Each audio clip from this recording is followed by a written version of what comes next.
بسم اللہ الرحمن الرحیم۔ السلام علیکم جی۔ کسی شخص نے جی مجھے میسج کیا تھا کہ وقف کردہ اراضی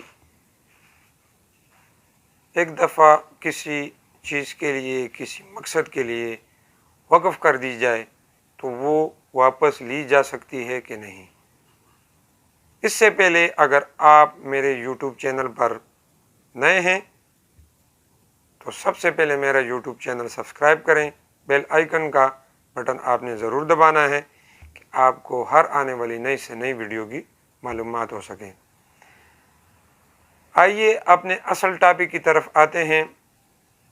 کہ کوئی بھی شخص، کوئی رقبہ یا کوئی مکان بھی آپ کہہ سکتے ہیں، کسی مسجد کے لیے، کسی اسکول کے لیے، کسی راستے کے لیے، کسی حجرے کے لیے،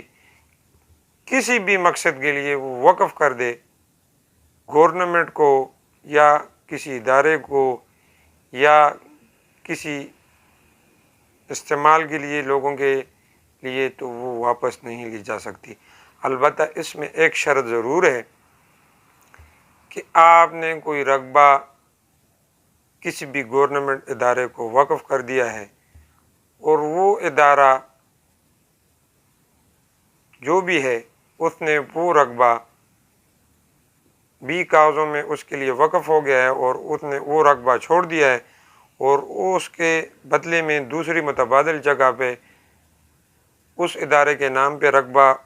وقف ہو گیا اور اس نے وہ اپنا مقصد بھی حاصل کر لیا ہے اس دوسری جگہ پر، تو آپ اس صورت میں اس کو چیلنج کر سکتے ہیں کسی بھی کورٹ میں، کسی بھی جگہ پر وہ آپ واپس لے سکتے ہیں۔ البتہ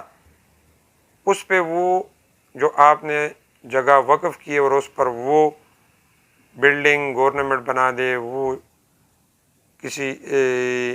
گاؤں کے لیے، آپ راستے کے لیے وہ جگہ وقف کر دیں اور وہ استعمال کریں، مطلب وہ رقبہ استعمال ہونے لگے جو آپ نے وقف کیا ہے، مثلا مسجد کے لیے وقف کیا اور اس پر مسجد بن جائے، تو آپ اس کو کسی صورت بھی واپس نہیں کر سکتے۔ اس میں سپریم کورٹ آف پاکستان کا فیصلہ بھی ہے کہ آپ کسی بھی قانون کے تحت کوئی بھی رقبہ جو آپ نے وقف کیا ہے وہ آپ واپس نہیں کر سکتے۔ اس کے بارے میں PLJ 2013 میں supreme court of Pakistan page 522 پر پوری ڈیٹیل دی ہوئی ہے، آپ اس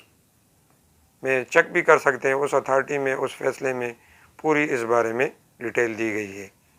یہ تھا جی آج کا ہمارا ٹاپک، امید ہے آپ کو پسند آیا ہوگا۔ آج کے لیے اتنا ہی، شکریہ، اللہ حافظ۔